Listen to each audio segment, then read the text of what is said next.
ప్రధాని మోదీ రేపు కర్నూలు జిల్లాలో పర్యటించనున్నారు. కర్నూలులో భారీ బహిరంగ సభలో పాల్గొని శ్రీశైలం మల్లికార్జున స్వామిని దర్శించుకుంటారు. రాగమయూరి గ్రీన్ హిల్స్ వెంచర్ కి శంకుస్థాపన చేయనున్నారు. ప్రధాని మోదీ పర్యటనకు శ్రీశైలం, కర్నూలులో భారీ ఏర్పాట్లు చేస్తోంది కూటమి ప్రభుత్వం. ఈ పర్యటనలో సుమారు 13,430 కోట్ల విలువైన అభివృద్ధి కార్యక్రమాలకు శంకుస్థాపనలు, ప్రారంభోత్సవాలు చేయనున్నారు. 2,880 కోట్లతో చేపట్టనున్న కర్నూలు థర్డ్ పోలింగ్ స్టేషన్ ని అనుసంధానం చేసే ట్రాన్స్మిషన్ వ్యవస్థకి ప్రధాని శంకుస్థాపన చేయనున్నారు. మరిన్ని వివరాలు మా ప్రతినిధి ప్రసాద్ అందిస్తారు. ప్రసాద్,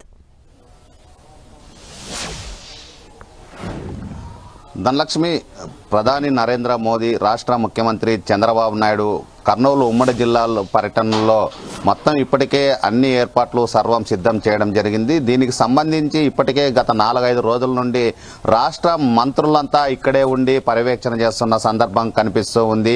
ఏదైతే కర్నూలు నన్నూరు టోల్ గేట్ దగ్గర ఏర్పాటు చేసినటువంటి బహిరంగ సభకి 3 భారీ స్టేజీలను ఏర్పాటు చేయడం జరిగింది.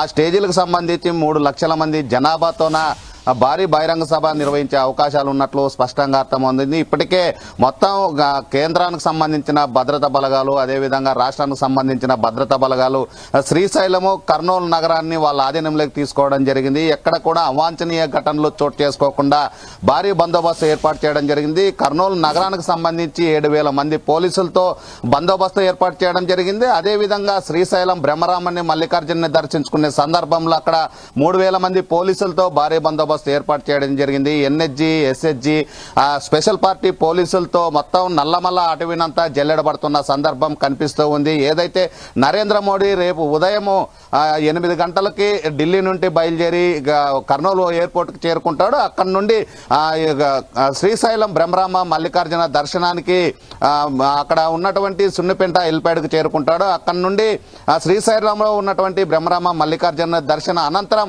కర్నూలు నగరానికి వస్తాడు. అక్కడ తర్వాత మధ్యాహ్నం నుండి జరిగేటువంటి బహిరంగ సభలో పాల్గొనే అవకాశం ఉంది. దీనికి సంబంధించి ఇప్పటికే రాష్ట్ర ముఖ్యమంత్రి చంద్రబాబు నాయుడు ఉన్నతాధికారులతో ప్రత్యేకంగా సమీక్ష సమావేశాలు నిర్వహించడం జరిగింది. మొత్తం కర్నూలు నగరంలో ట్రాఫిక్ కి సంబంధించి కానీ ఇప్పటికే ఆంక్షలు పెట్టడం జరిగింది. ఎక్కడ కూడా అవాంఛనీయ ఘటనలు చోటు చేసుకుండా గతంలో పనిచేసినటువంటి IAS, IPS కానీ ప్రత్యేకంగా కర్నూలు నగరానికి తీసుకురావడం జరిగింది. ఎక్కడ కూడా అవాంఛనీయ ఘటనలు చోటు చేసుకోకుండా ఇక్కడే బందోబస్తు ఏర్పాటు చేయడం జరిగింది. ఎన్హెచ్జి, ఎస్హెచ్జి, అదేవిధంగా స్పెషల్ పార్టీ, కుంబింగ్ పార్టీలు అన్ని మొత్తం పోలీసులు భారీ ఎత్తున ఇక్కడికి చేరుకోవడం జరిగింది. ప్రధానంగా కర్నూలు నగరంలో మొదటిసారిగా రాయలసీమ జిల్లాలో GST వచ్చిన తర్వాత మొదటిసారి జరిగే బహిరంగ సభని టీడీపీ, అదేవిధంగా జనసేన, బీజేపీ ప్రతిష్టాత్మకంగా తీసుకోవడం జరిగింది. దీనికి సంబంధించి రాష్ట్ర అధ్యక్షులు కానీ ఇక్కడే ఉంటూ ఎప్పటికెప్పుడు క్యాడర్ని అదేవిధంగా పర్యవేక్షణ చేస్తున్నారు. ఏదైతే ఈ జిల్లా ఇన్ఛార్జి మంత్రి రామనాయుడు, అదేవిధంగా టీడీపీ జిల్లా అధ్యక్షుడు తిక్కారెడ్డి ప్రత్యేకంగా దృష్టి సారించడం జరిగింది. నగరంలో ఉన్నటువంటి ఏదైతే మొత్తం ట్రాఫిక్ ను కానీ మళ్లించడం జరిగింది. ఎక్కడ కూడా ట్రాఫిక్ ఇబ్బందులు లేకుండా ప్రత్యేకంగా దృష్టి సారించడం జరిగింది. ప్రధానమంత్రి నరేంద్ర మోదీ రావడంతో రాయలసీమ వాసుల్లో కానీ ఆశలు చిగురిస్తున్నాయనేది స్పష్టంగా అర్థమవుతుంది. ఏదైతే హబ్బు పరిశ్రమ వాడ ఉందో దాన్ని కూడా అభివృద్ధి చేసేందుకు 30,000 ఎకరాలని గతంలోనే చంద్రబాబు నాయుడు కేటాయించడం జరిగింది. అక్కడికి సంబంధించి డ్రోన్ హబ్ కు సంబంధించి కానీ శంకుస్థాపన చేసే అవకాశాలు ఉన్నట్లు సమాచారం అందుతుంది. దీనికి సంబంధించి నరేంద్ర మోదీ రానుండడంతో వెనుకబడినటువంటి రాయలసీమ అభివృద్ధి కోసం వరాలు కురిపిస్తారనేది రాయలసీమ వాసులు కోరుకుంటున్న సందర్భం కనిపిస్తూ ఉంది. ధనలక్ష్మి, థాంక్యూ ప్రసాద్.